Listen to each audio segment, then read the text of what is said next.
Greetings and welcome to another edition of Montpelier Connection. I'm State Representative Mike Mrowikci, and we're here at BCTV for another of our post-session shows to share what happened this time in the House. Previously, we had done a show with our two state senators from Windham County, and today we're joined by Brattleboro's three House members, Tristan Toleno, Valeries Stuart, and Mollie Burke. Welcome. Thank you. Thank you, Mike. Thank you for hosting. As we said last time, this session began under some dark clouds before we even got to Montpelier. We had a big budget gap that was coloring just about everything we were going to do. And then in December, the governor looked at the numbers for what he wanted to do for single payer and felt like it wasn't the time. So that's been pushed to the back burner. And the budget kind of took up a lot of what we were doing this year. Whatever committee you were on, I think what we kept hearing was we need to make the numbers work. We need to exercise fiscal responsibility, and I think we did. How we did it, though, differed from committee to committee. Perhaps we could just go down the line and share what committee that you were on and some of the highlights of what happened in your committee in the past year. Sure. Well, so this is my first year having been moved to the Institutions and Corrections Committee, and that committee handles the corrections oversight role, but it also handles the capital budget, which is the 2-year budget where the state invests in building infrastructure primarily, but also in some water quality projects, sewer projects around the state, municipal grants, fairs, variety of different things, but all capital projects. And one of the ways in which the budget crisis affected us, and you saw this kind of cascading into the committee process, was that there were certain parts of the capital bill this year that both bodies passed and have become part of the law that wouldn't normally be there. Thinking principally of investments that we made into a couple of different IT systems, large-scale IT systems, and also money that went to Vermont Housing and Conservation Board. There's a logical tie-in, and if we want to get into it, I can explain that later. But both of those were fairly significant changes from recent past practice, and they were a direct result of trying to free up pressure from our general fund budget, which is where, when you talk about sort of the dark clouds or the struggle that we faced, it was really in that general fund budget about how to close that fairly large gap. So that's just a very high-level view of the committee work that we did, and we did pass a 2-year capital budget. And there's some projects that will affect us in a really great way down in this region, maybe not all Brattleboro, but certainly in the region. And yesterday, the governor helped break ground at the new state police barracks in Westminster. State police barracks in Westminster. There's money to help restore Sweetwater Pond in Guilford, the dam there that had to be taken down a few years ago. That money is allocated to bring that back to life. There's some sewer pollution grants that are going to benefit Brattleboro taxpayers who pay water and sewer in Brattleboro. So there's things like that buried in there, but I would definitely think we should get the overview from other people, and then if there's specific ideas that we want to talk about, I'll bring them back up. Sure.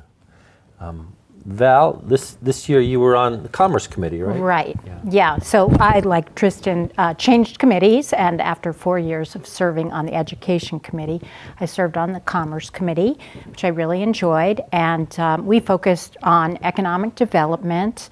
And some of the best things that we did, I think, that came through were we did actually, in this very tight budget year, come up with some money to get some funding to market Vermont as not only a wonderful place to recreate and visit, but also to live. Our state really faces a need to recruit people, particularly young people, to come to the state to live and found businesses and that sort of thing. So we actually came up with funding to market Vermont and to change its positioning as not just a great place to visit, but also a great place to live.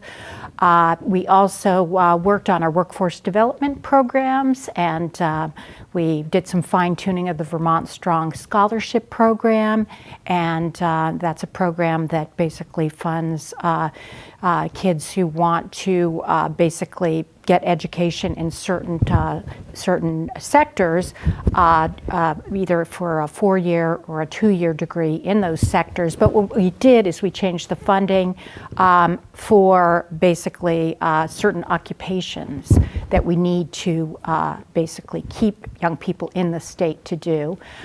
So that was the Vermont Strong Scholarship Program. We also put all of the Vermont internship programs under one umbrella called the Vermont Strong Internship Programs, and we did a lot of fine-tuning of that to help young people afford their first home. We came up with a tax credit for first-time home buyers, which was a really good thing, I think. Now, who was that through? Is that through the Vermont Housing? Exactly, and finance agency, yeah.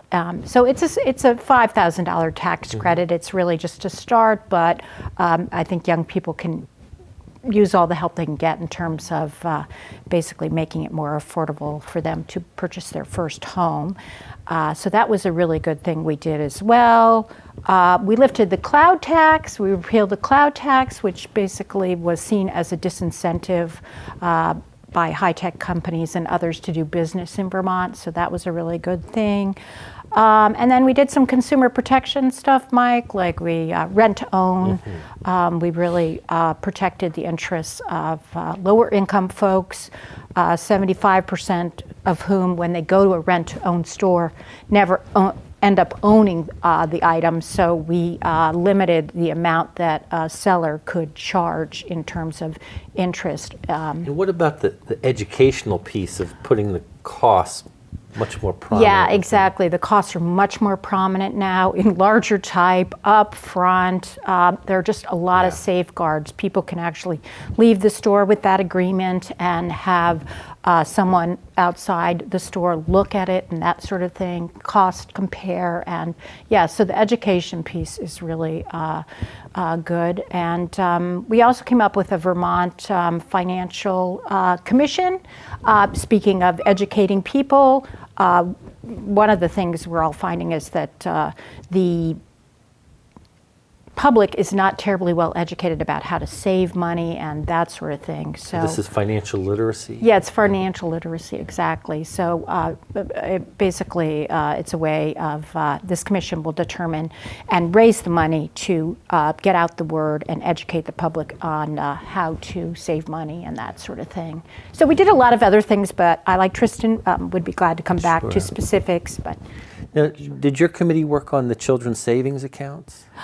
We didn't work on the children's savings account. Interestingly, we worked on a disabled people account. Yeah. Disabled people who are on Medicaid, frequently once they exceed a certain cap in their bank account, for instance, then they fall off the Medicaid roll. So this is basically an account that helps people on Medicaid, many of whom are disabled, to save money and put it aside for the future for very specific things.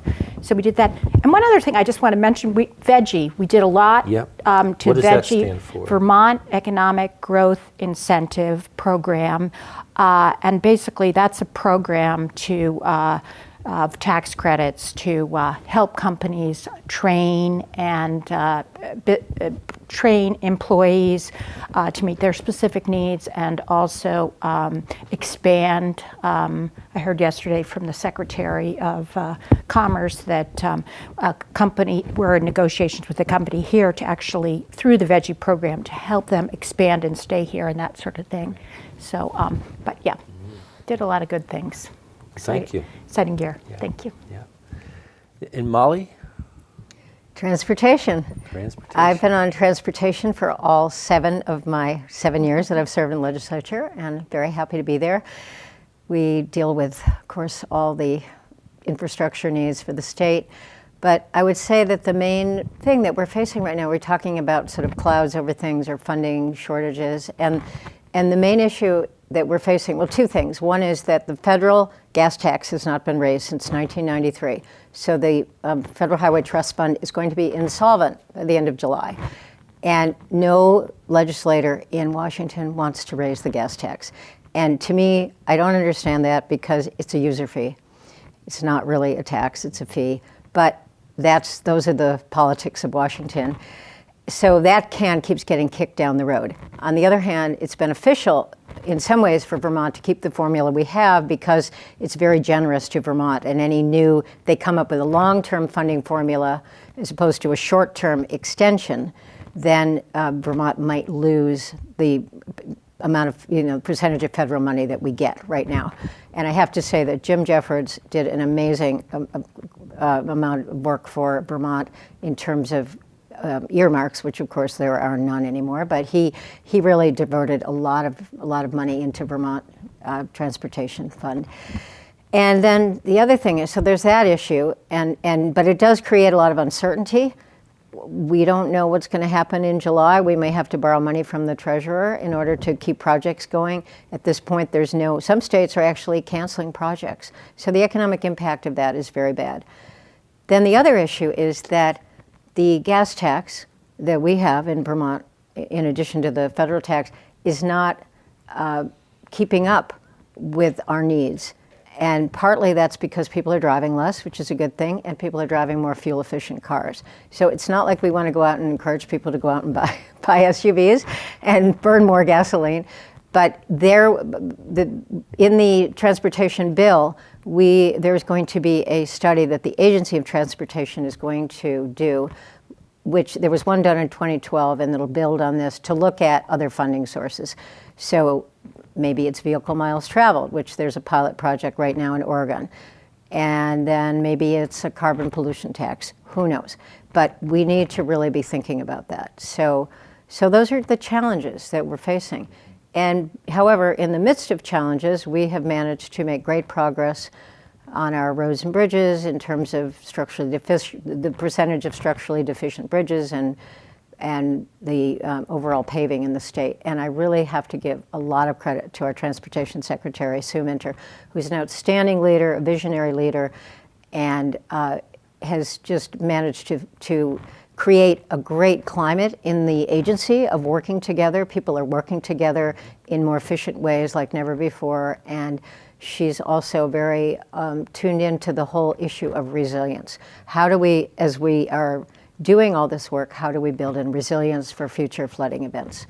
So those are just some of the things that we face. And I would give a shout out to the governor on this too. Absolutely. His leadership beyond storm repair has shown. And we can talk about stormwater later, yeah. but also not only that, but in terms of the appointees the governor has made across all the agencies, I think really outstanding, competent people. So. I agree. Yes. And just to go back to that piece of what's happening in Congress, I think politically,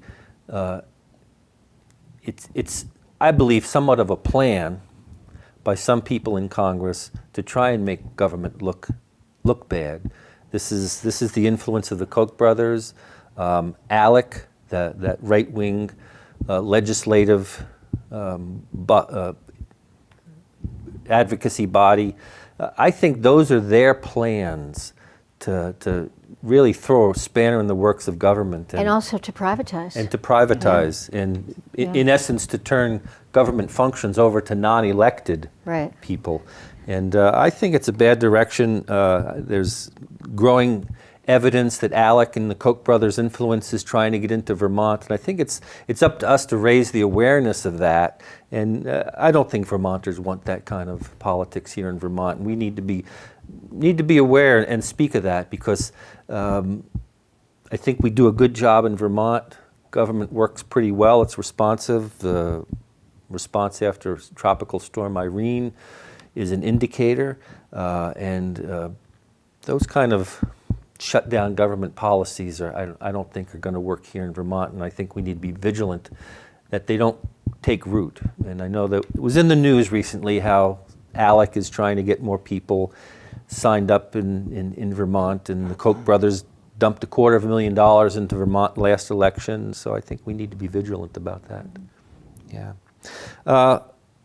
We had some big issues that came up again starting before the start of the legislative session, when the governor put single payer on the back burner.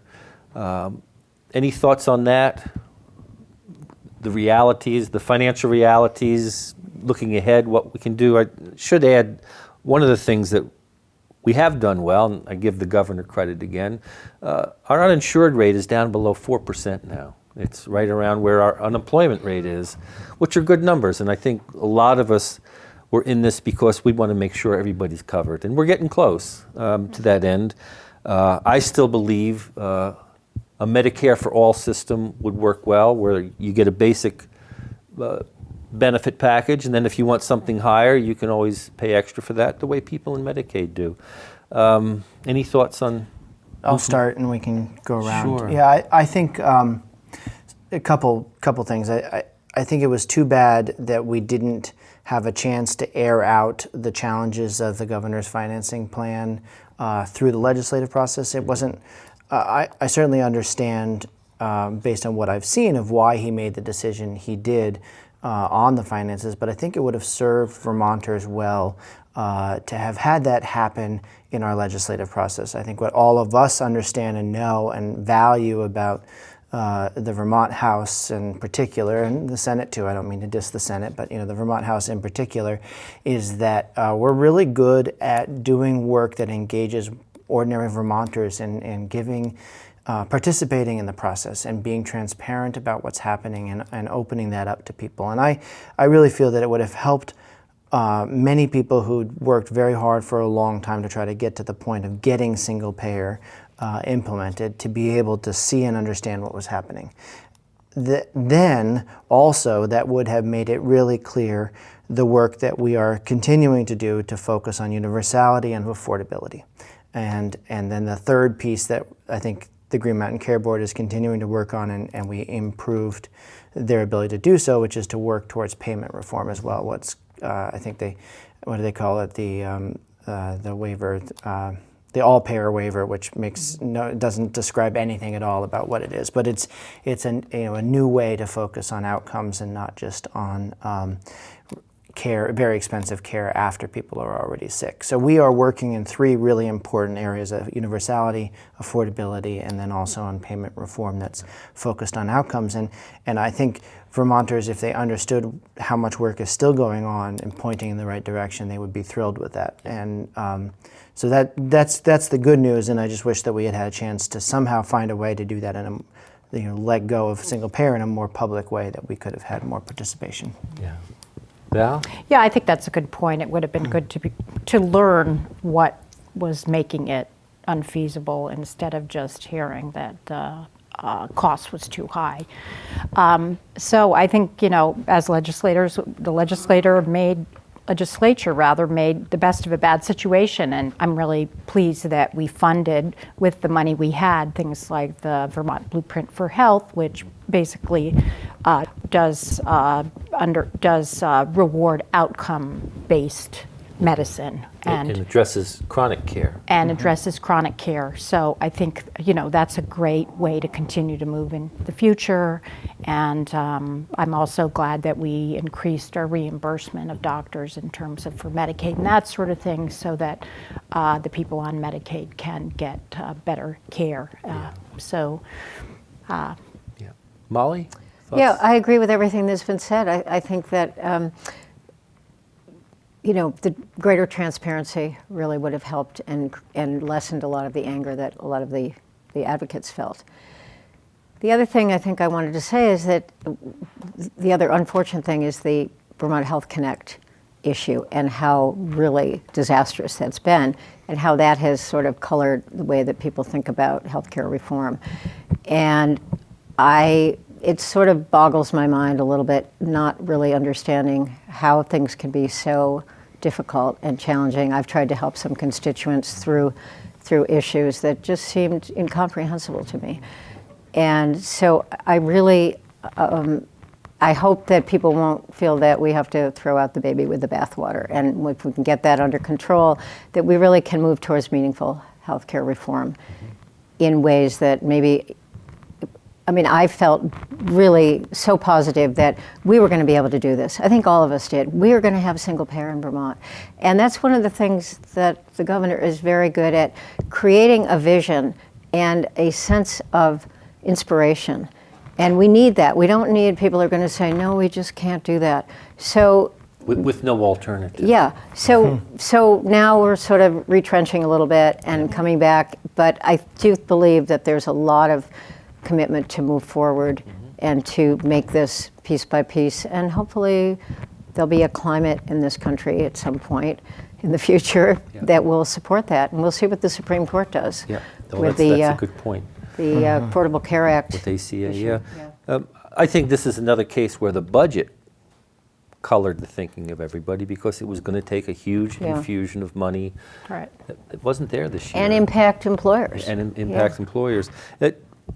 Going back to the website and Vermont Health Connect, though, I have to say, the problems that have come up are not new for health insurance in general. I sit on the House Human Services Committee. I've been getting calls as long as I've been in the legislature for people who are having trouble with insurance.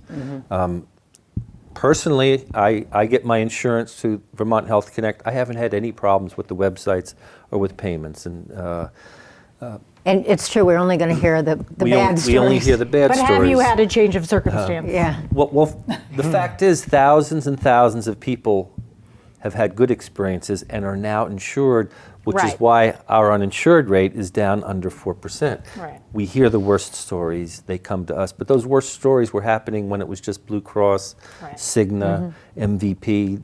People still have problems with them as well. Providers still have problems getting payments from the companies. These are not new issues, but the focus has been on government because we're a player in that scene now. So I agree. Good point. Hopefully we can move forward with this. It's going to take a little longer for us to catch up to the rest of the world on this because the rest of the world is already there. But hopefully that's another... And the rest of the world was there before technology, when it was done on paper. And maybe Senator Sanders can lead the way on this too. And he's been saying Medicare for all for a long time. He keeps saying it, and I mean that's what the rest of the world does. I mean, that's the basic model, and maybe that'll be another way to push this forward. We passed an energy bill this year. Now, I know nobody's here on the energy bill. Have you been hearing about requests for what we did and feedback in helping with the reset bill, pushing alternatives? There was a piece we had to do to make sure we could insure at lower rates. And you don't even need to, I mean, you can also do community solar, where if you don't have the solar capacity of your own home, you can be off-site. And that's another really exciting development, I think. Right. So I think it's pretty exciting in terms of, you see basically examples of it all over the state. And there was a looming problem with our existing structure Right. in that the quality of the RECs, the renewable energy credits that we were selling on the marketplace, they were at risk of being valued differently in the market because of concerns about double counting and some other and quality issues, sort of the newness of the RECs. And why that matters is that the money that is gained from selling those RECs is what's really fueling the green energy revolution in the state. And so that was an important fix that we did in that bill. The other thing is that I think it sets us up. The last big bill was the speed bill, and that was written and implemented in a time when there was a certain kind of need within the energy sector to limit the growth and demand on traditional infrastructure for electricity. And so we capped the growth and put it into green sources and created incentives to do that. Now what we've done is set ourselves up for the next decade or two where many of the large utilities may become more and more like financial lending institutions than like utilities, because the net impact of distributed solar on lots of people's houses is that the demand on the grid is different and their role will be different. And what we've tried to push is something called on-bill financing, and that will allow them to fund. They'll make money by selling us better, efficient products, and that we will then pay on our utility bill over time. Yeah. And that's a really important tool going forward.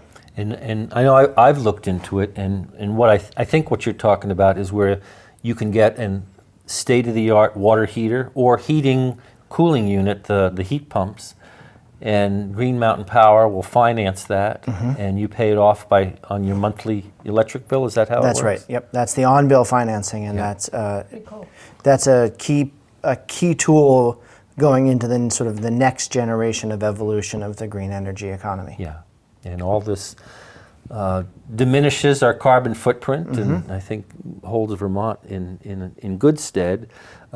Going back to my little talk about ALEC and the Koch brothers, there are states where their influence is really great, where they're passing laws to make it illegal for people to put up solar on their own homes, because these are fossil fuel purveyors. They don't want to see the green energy keep going, and this is where Vermont, I think, is really leading the nation. California, of course, is way ahead of everybody, but we are bucking the tide that some people are trying to push to keep alternative and clean green energy And it's good focused. for the economy. You bet it is. Yeah, it's an economic It's development not only piece. good for the environment, but good for the economy and for people's electric bills. Yeah, and another piece that had been missing is that where we focused in that last generation of legislation was on electric demand. And that was a sort of a singular view of where the challenge was. What the reset bill does is it says that overall efficiency is something that we're going to take into consideration. So thermal efficiency is actually one of the really big puzzle pieces to reducing our carbon footprint, improving the quality of people's lives in their houses, lowering their costs over time. And we didn't have easy mechanisms for including thermal efficiency into our energy programs, and now we do. So now we've brought that in, and it's no longer just electric generation, because there are systems that use more electricity, but also do other ancillary things in terms of lowering carbon footprint that couldn't be funded through our other legislation because they actually had a slight net increase in electric use, and that now is switched. And I know during the session there were some concerns raised about some of the pieces of the budget that had to do with weatherization and home heating assistance. And what I have told people, because the fuel assistance program actually goes through the Department of Children and Families and the Agency of Human Services, and we have level funded our state contribution. What's happening, the feds continue to reduce theirs. I think we're going to be able to provide the same level of service primarily because of the price of fuel oil right now. As anybody who burns oil knows, or what it takes to fill your oil tank now is at least 30% what it was a year or two ago, and this benefits everybody. What I want to assure people out there is that if prices go up, we've done this in the past, and we need to put more fuel assistance out there, we will. We can come back in January with a budget adjustment. And that was in the bill. That's that right. If there was money Left left over, over, it there would be goes into the- extra money going into And weatherization. it was a key part of the debate Yeah. in the body, Right. and I think all of us at this table were Yeah. fighting for the flexibility and the public commitment from our leaders in the budget committees that they would be open to revisiting it if the need was there. And then there was also that proposal, that bill that didn't really go anywhere, for increasing the gross receipts tax to help fund weatherization. So I think that these are things that probably maybe will gain more momentum in the next session as well. Yeah. One of the things I wanted to touch on before we look at next year is the problem of addiction continues to cut across the whole state. It's a nationwide problem that's now squarely in Vermont. I think the last 5 years we've really seen a significant difference in what the landscape looks like in addiction. And credit to the governor again for naming this as a problem, not trying to hide from it, and saying that it's in the rest of the country, it's in Vermont now, and it's not just illegal drugs. Right. When we were talking with Becca and Jeanette, Becca had just come from Turning Point, which has opened up their new facility, and they were talking about the reality of helping to change some protocols. For instance, physicians asking somebody, "Are you in recovery?" before they offer them Yeah. an Yeah. opioid. Yeah. Right. Thinking, trying to do the right thing, but the worst thing you can do for an addict is to give them more drugs. Right. I'm hearing from people in schools that they're seeing the effects of addiction on kids Yeah. and the families Yep. reaching out into schools. One of the things we did this year, there was a lot of talk about budget cuts. The Agency of Human Services budget was actually up, and in two areas it was significant: mental health services and addiction services. And I think the plan is we need to address the crime element, but we need to address those fundamental problems of mental health and addiction. And this cuts across so many areas: homelessness, crime. At the root of them, there's mental health issues and addiction issues. And I again, give credit to the governor and the people who put our budget together to make sure there were extra services there. Well, I was just thinking about, the bill that I sponsored with the help of former Representative Susie Wizawati, a sort of omnibus criminal justice reform bill. But the basic intent of it is to try to, divert people, more diversion, thinking about making conditions of parole and probation that people can actually meet, so you aren't just sending back people to prison because they couldn't meet their, keeping nonviolent offenders out of prison, trying to make spaces available for the people who really need to be in prison, and bringing the whole locked up and shipped away movement, trying to get, we send, 400 prisoners out of Yeah, state. it's lower this year, thankfully. Looks maybe like it's gonna be- $3.99 or something no, right now. it's like $3.25, but still. Okay. Reduced it by like 100, right? It's not low enough. But the number should be zero, and it's not. That's certainly impacts families and impacts children. To have a parent who might be incarcerated far away, that can't have that kind of bonding. So I just think so many of the issues that we're talking about, they're all interrelated, really, and makes it challenging to tackle them. But So I'm going to stick my neck out here a little bit and say that I'm increasingly convinced, and this is beyond a Vermont problem, I'm increasingly convinced that our whole approach to addiction, with drugs in particular, is not the right approach. And the prohibition model is a failure, and it's an expensive failure, and that it guarantees things like the crime epidemic. It guarantees that the therapy and the programs that we put together to treat people in addiction are going to be extremely expensive. And I don't know, I've just seen a lot of people's lives get ruined, people I knew and cared about, particularly from opiates, and look at models in other countries where they chose different strategies, both in terms of whether it was criminal or not, and also how it was treated. So we use methadone, Suboxone, we use sort of substitute drugs. There are places where if you're a heroin addict, you go get clean heroin from a state facility and you get a maintenance dose, and what they found is that most people over time leave it behind, but in the process, they don't lose their jobs, they don't rob, they don't do a whole lot of other things that are kind of the inevitable consequences of our approach to solving this problem. So, it's a deeper conversation for another day, but I'm increasingly inclined to think that we're on the wrong path. That said, within that world, we've got to do with the best we can. Yeah. And we've made more progress in Vermont than many states have in trying to be honest about the problem, but we're working in a bad system. Yeah. Well, that actually is a way to segue into looking at next year. And there are that's part of the argument for the legalization of marijuana, that one of the things it does is it reduces the influence of the crime, of organized crime and foreign producers of marijuana. Is that the right thing to do as a next step, to actually legalize marijuana? Mollie? I support that. Yeah. For all those reasons. Yeah.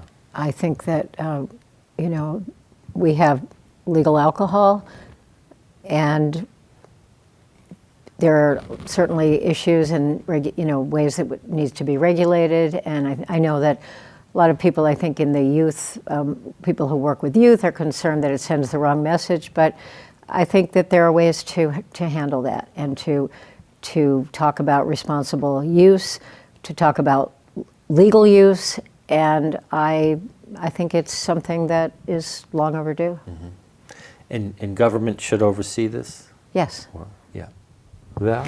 I have mixed feelings about it for youth. I feel very strongly that it needs to be regulated, that it needs to be illegal for young people under a certain age. A lot of research shows that it really does it can be more damaging to young people before the executive function is fully developed, and it can really have. So I think that it needs to be legalized. I think it will be legalized. I think the country's rapidly moving in that direction, but I think that we really need to have education out there, just like we have about women drinking during pregnancy. We have to have education out there about the more deleterious effects on young people's brains, and we need to basically safeguard that they won't get involved and use it heavily when they're younger. Just like, if you start drinking at an earlier age, you're more likely to become an alcoholic.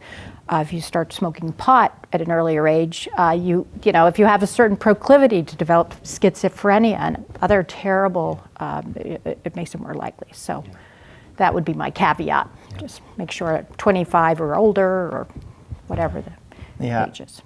So I'm totally in support of us moving into a legal framework for marijuana. I would also actually legalize other drugs and focus on treatment.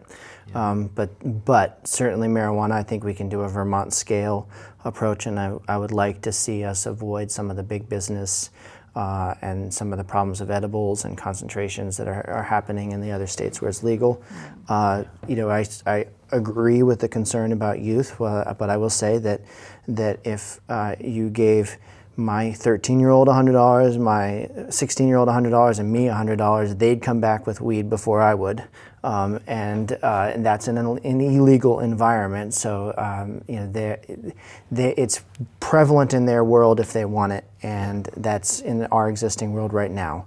And there's no real structure to have a conversation about responsible use, about why they should, wait, or at least until they're adults. We have very incoherent messages as a society around drug use and alcohol use. And And one of the interesting side issues of this, is how do you tell whether somebody is an impaired driver? Right. And that came up in our committee about roadside saliva testing, and it started to become a very big issue. And I think there might be other ways to test, but that is a very important part of the conversation, particularly because we've had 3 bicycle fatalities with 2 of them were DUI. So that's part of the conversation. I agree. We've got about 5 minutes left now. Looking ahead to next year, are there bills that didn't get passed this year that you want to see through next year? Are there bills you're looking to introduce in January? And then is this the time to start thinking about it if people want to get in touch with you, if they have ideas? Val, anything on your horizon? I don't have anything specific. I know on the Commerce Committee we're going to focus more heavily on independent contractors, and that's a big issue in the state. In terms of workers' comp? Workers' comp and disability and all what that. What defines it? It's a very sticky thicket. So I'm really looking forward to digging into that, and because I think it affects a lot of people, and also the new sharing economy, the Ubers and the Airbnbs. That's a whole new trend that I think we'll be focusing on pretty heavily too. I'm very interested in seeing what the agency, we basically mandated that the Agency of Education, the Agency of Commerce, and the Department of Labor figure out how to work more closely to use our technical centers to better effect for workplace education, or workforce development rather, for both young and old. So I'm really looking forward to seeing what they come back with and figuring out how we can fine-tune that system so all our technical centers in the state do a good job of educating the local workforce on and giving them the skills we need to fill the jobs we have and will have. So that's what I'm really thinking about. Mollie, anything you're looking to? Yeah, I do have a few things. Well, one is this criminal justice reform bill. I'm hoping there was a lot of testimony taken on it, and I'm hoping that the committee will actually be able to take it up. They really didn't have the time. The other thing is that I'm actually having conversation with this week with the one of the people from the AARP statewide about possible, pedestrian alternative transportation conversation about, some legislation to put forward. And the other thing is, in the wake of this fatality, latest bicycle fatality, there have been sort of some emails going around between transportation and judiciary and some bicycle enthusiasts about actually clarifying the DUI laws. And how do we we can provide a safer infrastructure for bicyclists and pedestrians through certain things. I don't know if anybody's been up on Western Avenue there, which is a really wonderful thing that the town did to improve the intersection at Western Avenue and Union Hill. So It's a calm traffic. Calm traffic, and it really works. I just rode my bicycle through there. And so we can do that kind of things. We can better the infrastructure, but we need to really get a handle on the DUI issue. And it's a reminder, the most prevalent drug that's abused is still alcohol. Right. No And question. this was involved in those fatalities. Tristan? Yeah, sure. I have a couple of things. Well, I should say, first of all, you led the charge on earned sick time this year, and credit Right. to you. Thank you. Absolutely. You did some great Yeah. work there to get And that so passed. certainly one of my priorities is to see that the Senate passes Right. that bill. Yeah. Now I have very little to do with that, but I'm going to be cheerleading however I can to support them And arm twisting. and arm twisting, and try to support them doing coming as close as they can to the bill that we passed, which had a very modest universal benefit. So we avoided trying to decide which size business should it apply to, and there are reasons for that. It becomes very arbitrary, and businesses might be reluctant to hire if they're right at the edge, and there's just a lot of reasons to think that that's not a great idea. I've got a bill in about creating an Office of Public Policy Research, which is really focusing on data and learning and outside knowledge and how we support the legislative process by using better outside resources. And another piece, we restarted a conversation with a work group around rural and small town economic development questions, because we have really two Vermonts when it comes to economic development. We have the Chittenden County area and we have the rest of the state. And so part of what we're trying to figure out is what next steps we might take to really deepen that conversation and get more legislators involved, actively involved in it, and see whether we can perhaps fine-tune some of the strategies that we're using and some of the tools that we're using. I think that the answers may be different in certain parts of the state. And right now, mostly we have a single path that we follow in terms of economic development. So those are big issues, and I'm going to work on those. Great. Well, for the folks out there, this is the time, even though it's summer, to be in touch with us. If you have problems right now that you think we can help with, if you have suggestions for what we can do moving ahead in the next legislative session, this is the time to get in touch with us. We are starting to create those lists now, and I'm sure that as this production goes on, you'll see contact information for each of us. Email is usually a good way to get in touch with us. It's a good way to articulate your problem, and we look forward to hearing from you. You help make our work more effective and more efficient. That's it for today. Thank you again to the folks here at BCTV who help us bring what we've done to you and help make that connection work better for you. Until next time, this is Mike Mrowikci. Thanks a lot.